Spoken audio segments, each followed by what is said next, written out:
안녕하십니까. 오늘 대법원에서 이제 전격적으로 이재명의 선거법을 바로 이제 전화배치로 직회부를 했다. 이재명으로서는 이제 날벼락일 겁니다. 이제부터 이재명의 잠 못 드는 밤, 언제 선고일 통지서가 올까? 선고일 통지서가 오면 자기 완전히 사망 신고서가 될 수도 있는 거예요.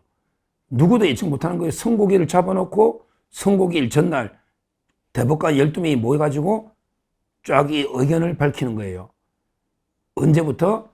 요거는 이제 신참부터 밝힙니다. 임명 날짜가 가장 늦은 사람부터. 그러게 헌재하고 똑같은데, 다만 이제 헌재하고 다른 점은, 헌재는 이제 주심부터 밝히죠. 그 다음에 신참자죠. 그래서 이제 정형식 주심이 먼저 탄핵 찬반, 그러고 나서 이제 신참부터 밝히잖아요. 근데 대법원은 이제 주심은 박영재 대법관입니다. 전원합의체에도 주심은 필요한 거예요. 왜? 실무적인 일을 해야 되니까. 전원합의체도 이제 주심은 박영재 대법관인데, 근데 주심부터 밝히는 건 아니에요. 신참부터 밝힐 겁니다. 신참부터. 그러면 이제 마용주 대법관부터 유죄, 무죄 이렇게 밝힌다. 그러면 이제 12명이잖아요. 12명 중에 6대6은 잘 안 만들 겁니다. 캐스팅 보트가 없으면 이게 안 되니까. 그러면 대법원장은 다수 편에 서는 게 관례입니다. 그래서 이제 그 전까지 대법원장 전까지 6대5다. 그럼 이게 유죄가 6이면 유죄에서가 7대5로 만드는 거죠. 무죄가 6이라도 이게 마찬가지고. 동률을 안 만들고 이게 다수 편에 서는 게 관행이었다. 그래서 옛날에 김명수 때 권순일이 그때도 이게 7대5로 파기환송 무죄가 됐죠. 그때는 파기환송 무죄로. 이런 식으로 이게 진행이 됩니다.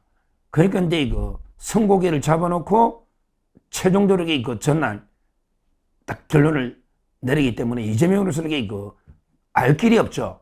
언제 잡힐지, 그 다음에 언제 결론이 어떻게 날지 완전히 불면의 밤, 잠 못 드는 밤이 될 겁니다.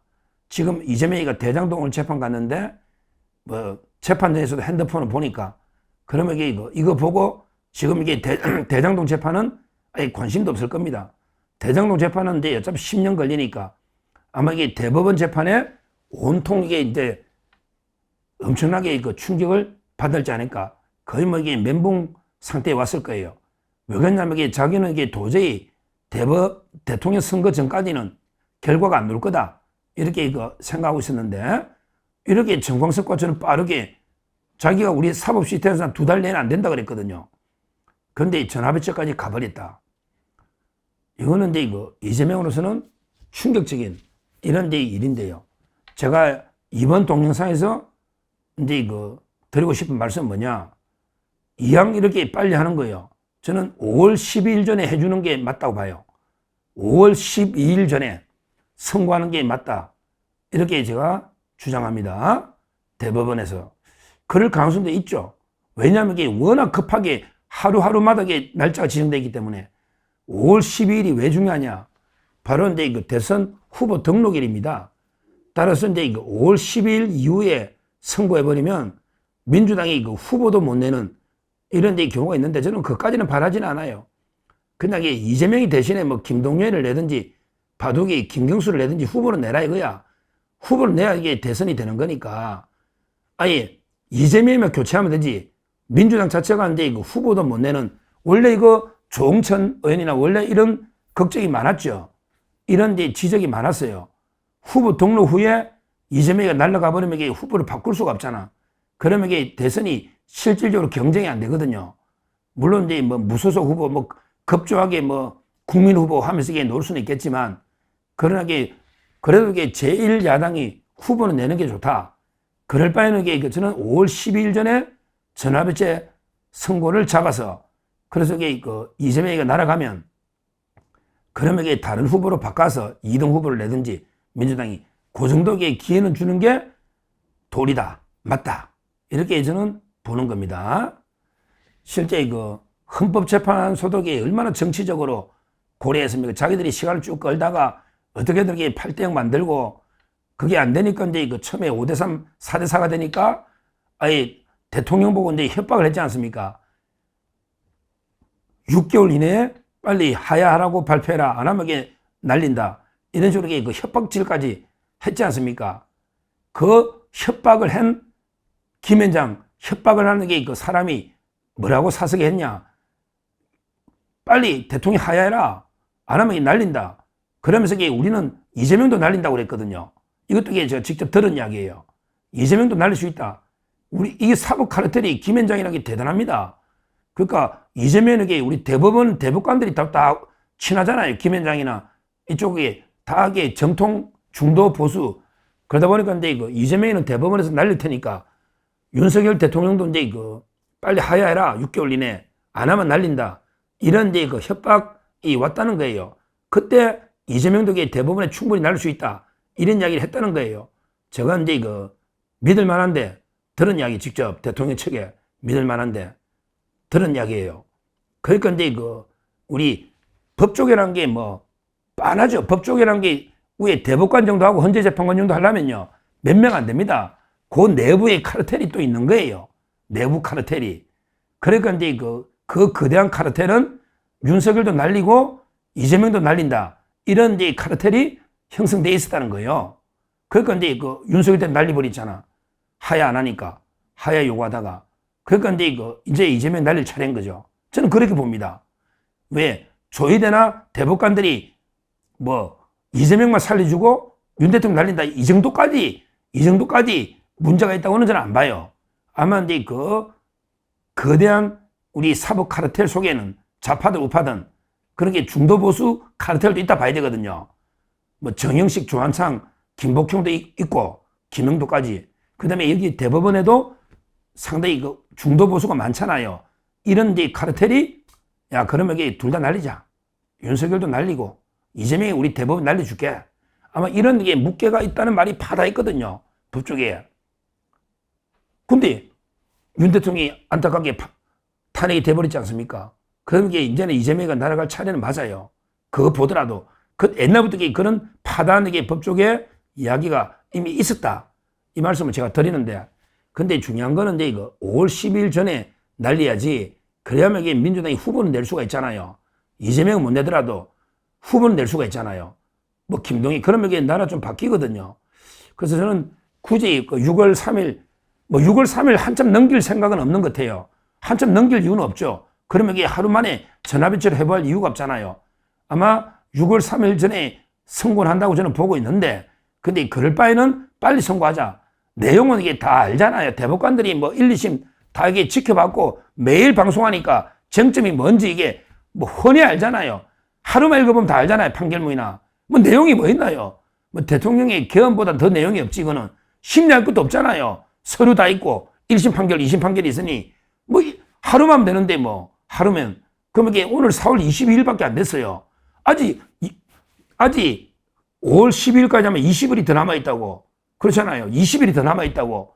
그러면 굳이 저는 아주 오래 끌어서 민주당이 후보도 못 내는 이렇게 만드는 것보다는 5월 12일 전에 선고기를 잡아서 선고하고, 그러면 이재명이가 날아가면 다른 후보로 낼 수 있도록 이렇게 해주는 거는 맞다. 이렇게 봅니다. 하여튼 저도 법조인이긴 한데요. 이 법조계가 문제는 문제죠. 왜냐하면 몇 명이 대통령도 마음대로 국민이 보고 대통령도 파면해버리고 또 여론조사 1위를 달린 사람들에게 출마 못하게 하고, 이게 어떻게 보면 민주주의 관점에서만 보면 이게 좀 부당하다고 볼 수도 있지만, 그러나 이게 또 법치주의라는 다른 차원에서 보면요. 대통령도 말도 안 되게 파면했잖아요. 근데 이재명이는 말이 되거든요. 이거는 이제 1심에서 충분히 유죄가 놓은 엄청난 범죄가 맞거든요. 따라서는 형평 차원에서도 윤석열 대통령이 안타깝게 탄핵됐는데 이재명이도 충분히 선고를 못할 이유는 하나도 없다. 그러기에 개딸들이나 이재명 지지자들도 반발할 이유가 없다. 왜냐하면 대통령도 똑같이 탄핵됐지 않습니까? 더 현직 대통령도 파면되는데 이재명이 출마 못하는 게 중요하냐고. 그게 뭐가 중요하냐고요. 실제. 그리고 대통령 탄핵에 대해서도 엄청난 불복, 엄청난 폭동이 있을 거로 생각하지만 그건 아니잖아요. 물론 우리가 불복하는 저항권은 있지만, 그러게 걱정했던 만큼 완전히 폭력이나 무지서 이런 건 없었잖아요. 실제. 그렇다면요. 이재명이 하나 날려봤자 또 아무 일 없었던 것처럼 지나갑니다. 이재명이 하나 난리도 거기에 뭐 폭동 나거나 개딸들이 달려들지 않습니다. 실제 법원 근처에 몇 명 안 돼요. 개딸들이. 따라서 이제 아무런 후폭풍 걱정할 이유가 전혀 없다. 저는 이렇게 보고 있습니다. 우리 대통령 탄핵 결정 이후도 엄청나게 뭐 큰 폭동 소요가 있었고 막 좌파들이 터뜨렸지만 안 그렇잖아요. 실제 우리 선거 후에 그런 이재명 덕에 마찬가지다. 또 이재명이가 날아가면요. 언제 그랬다는 듯이 오히려 김동연이나 김경수나 좋다. 그러면 반 이재명 세력이 또 확 나옵니다. 그러면서 우리 빨리 후보 내가지고 대선 이기게 된다. 이런 운동이 나온다고요. 따라서 전혀 이재명 난리도 후폭풍을 걱정할 필요가 없다. 이렇게 분명히 말씀드리고, 그 다음에 날린다면 5월 10일 이전에 선거하는 게 그게 맞다. 그래야만 국민의힘과 민주당이 대등하게 대통령 선거를 할 수 있는 이런 상황이고, 실제 그런 시나리오가 법적 카르텔 내에 많이 있었다.